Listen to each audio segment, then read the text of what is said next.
MS university में पिछले लंबे वक्त से कर्मचारियों के पीएफ के मुद्दे चल रही वैसी कानूनी लड़त में आखिरकार 3.5 साल की लड़त के बाद पीएफ कमिश्नर द्वारा एमएस यूनिवर्सिटी के सत्ताधीशों को 5 करोड़ से भी अधिक का बाकी पीएफ भरने के लिए ताकीद और आदेश दिए हैं।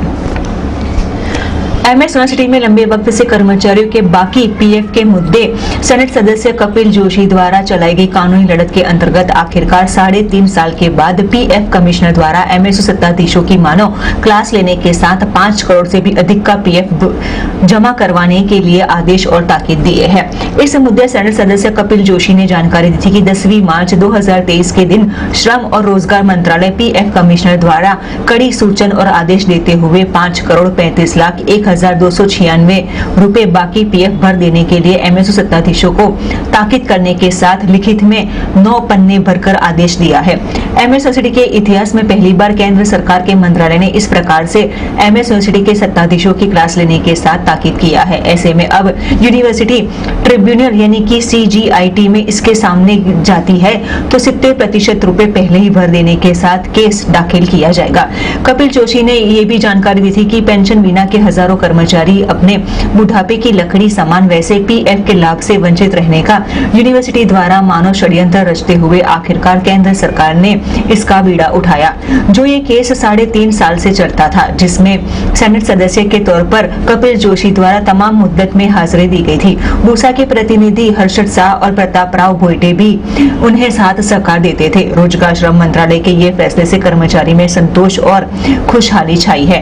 ऐसे में ये केस की सबसे महत्वपूर्ण बात यही है कि यूनिवर्सिटी के सत्ताधीशों ने पीएफ कमिश्नर के सामने 40 से भी अधिक मुद्दत मांगी थी। ऐसे में पेश करने के बावजूद दस्तावेज वैसे थे जो कर्मचारी के पीएफ के रुपए 70% ही मिल पा सके। नियुक्त पत्र, पगार स्लिप भी संदिग्ध था। ऐसे में वेतन में 70% के हिसाब से पीएफ आखिरकार पेश करना था, वो भी कमिश्नर और एरिया एनफोर्समेंट ऑफिसर के इंस्पेक्शन करने के साथ दस्तावेज को जांच करते हुए सुधा या तो फिर 100% के आधार पर जो हो पा सके वैसे ही भरने के लिए आदेश दिए गए। यूनिवर्सिटी के हर एक कर्मचारी को करीबन 60,000 से 85,000 तक उनके वेतन के हिसाब से कर्मचारी के पीएफ के लाभ यानी कि बेनिफिट उन्हें दिए जाएंगे, वैसे ताकीद करते हुए 9 पन्नों का आदेश दिया गया है। 17 मार्च 2023 મહારાજા સયાજી યુનિવર્સિટીની હેડ ઓફિસની અંદર આજે જે પ્રેસ કોન્ફરન્સ રાખવામાં આવેલી છે તેનો મુખ્ય મુદ્દો ફેબ્રુઆરી 2017 થી લઈને નવેમ્બર 2019 નું જો પીએફ ની અંદર જે 7A ઇન્ક્વાયરી ચાલી હતી તે અસેસમેન્ટનો જે 7A ઇન્ક્વાયરીનો જે ફાઇનલ આદેશ, જે નિર્ણય, જે ઓર્ડર, જે શ્રમ રોજગાર જે ડિપાર્ટમેન્ટ છે પીએફ કચેરી, પીએફ કમિશનરે 10 માર્ચ 2023 ના રોજ એનો ઓર્ડરનો આદેશ આપ્યો। આ યુનિવર્સિટીને 26/11/2019 ના રોજ પીએફ કમિશનર દ્વારા એક નોટિસ ફટકારવામાં આવી હતી। ત્યારબાદ 16/1/2020 થી લઈને 20 ફેબ્રુઆરી 2023 સુધી ઘણી મુદતો આ યુનિવર્સિટીના સત્તાધીશોને આપવામાં આવેલી હતી અને આ ઇન્ક્વાયરીની જે સમય છે એ 3 વર્ષ કરતાં પણ વધુ સમય દરમિયાન આ ઇન્ક્વાયરી ચાલી હતી। હવે એની જે બધી કાર્યવાહી છે એ કાર્યવાહી તમને હું આ જે 9 પેજનો જે ઓર્ડર છે એ બે તમને સંક્ષિપ્તમાં હું અહીંયા જણાવીશ। કપિલભાઈ, કેટલા કર્મચારીઓ હતા, કેટલા પીએફના પૈસા બાકી હતા અને કેવો આદેશ કર્યો છે એ વાત કરો, સીધી બાઇટમાં જાય। જે નગરો તંત્ર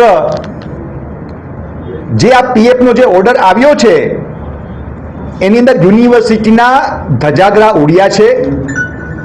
કારણ કે જે 10 માર્ચ 2023 ના રોજ જે ચુકાદો આપ્યો છે 9 પાનાનો, તેમાં 5 કરોડ 35 લાખ 1,296 રૂપિયા જે યુનિવર્સિટીને ભરવા પાત્ર રહે છે. અને આ જે રકમ છે એ ફેબ્રુઆરી 2017 થી લઈને નવેમ્બર 2019 એટલે જે 2 વર્ષ ને 9 મહિના આશરે આ એટલા વર્ષની જ ખાલી અસેસમેન્ટની હું તમને અમાઉન્ટ કહી રહ્યો છું. પણ હજુ તો જ્યારથી અપોઇન્ટમેન્ટ જે તે કર્મચારીઓની થઈ છે ત્યારથી આ કાયદો તે સમયથી પણ લાગુ પડશે. તો આ જે ઇન્ક્વાયરી છે એ માત્ર 2 વર્ષની 9 મહિનાની જે તમને વાત કરી, આ અમાઉન્ટ ખાલી જે 5,35,01,296 હું આ ખાલી એ સમય દરમિયાનની જ હું તમને આ ડ્યુઝ જે રિકવરીની વાત કરી રહ્યો છું. હવે તમને મુદ્દાની વાત કરું તો આ કેસની તમને હું રસપ્રદ વાત કરું તો પીએફ કમિશનરે 40 કરતા વધુ મુદ્દત કે ઉપર મુદ્દત, તારીખ પે તારીખ, દલીલ પે દલીલ આ યુનિવર્સિટીના સત્તાધીશોએ માગી છેલ્લા 3 વર્ષની અંદર. એટલે તમે સમજી શકો છો કે આ યુનિવર્સિટીના સત્તાધીશો જે હું સ્પષ્ટપણે હું નામ લેવા માંગીશ કે જેમાં યુનિવર્સિટીના પ્રતિનિધિ તરીકે મયંક વ્યાસ અને જીગર જોશી, આ લોકોનું એટલું મોટું કાવતરું હતું, એટલું મોટું ષડયંત્ર હતું કે કર્મચારી જે ગરીબ કર્મચારી છે એના પીએફના પૈસા એન કેન કરીને કેવી રીતના ન ભરવા, કેવી રીતના ન દેવા, કેવી રીતના ઓછા ભરવા એ આ ઓર્ડરની અંદર સ્પષ્ટપણે કમિશનર દ્વારા લેખિત કરવામાં આવ્યો છે. તો આ ઓર્ડરની અંદર એક કમિશનર સાહેબે એક એવો પેરેગ્રાફ લખ્યો છે કે એ પેરેગ્રાફ સાંભળીને ખરેખર લોકોના હોશ ઉડી જશે એવું સ્પષ્ટપણે એને લખવામાં આવ્યું છે કે from the enforcement officer argument and submission it can be inferred that the university bifurcation of gross wages was not done based on any legal or contractual obligation but as an afterthought to reduce the PF liability. This act by the university could be seen as an attempt to evade its responsibility towards its employees, which is unacceptable. તો આ જે ઓર્ડરની અંદર તમે જો વાંચશો paragraph number 13 એમાં સ્પષ્ટપણે લખેલું છે કે જે એન્ફોર્સમેન્ટ ઓફિસરે દલીલ કરી અને રજૂઆત જે સત્તાધીશોએ જે દલીલની રજૂઆત કરેલી તેમાં અનુમાન લગાવી શકાય છે કે યુનિવર્સિટીનું જે કુલ વેતન છે એનું વિભાજન કોઈ પણ કાનૂની અથવા કરાર કે આધારિત જવાબદારીના આધારે કરવામાં આવ્યું ન હતું, પરંતુ પીએફ જવાબદારી ઘટાડવાના વિચારણા તરીકે કરવામાં આવ્યું હતું. યુનિવર્સિટી દ્વારા આ કૃત્ય તેના કર્મચારીઓ પ્રત્યેની તેની જવાબદારી બચવાના પ્રયાસ તરીકે જોવામાં આવે છે, જે અસ્વીકાર્ય છે.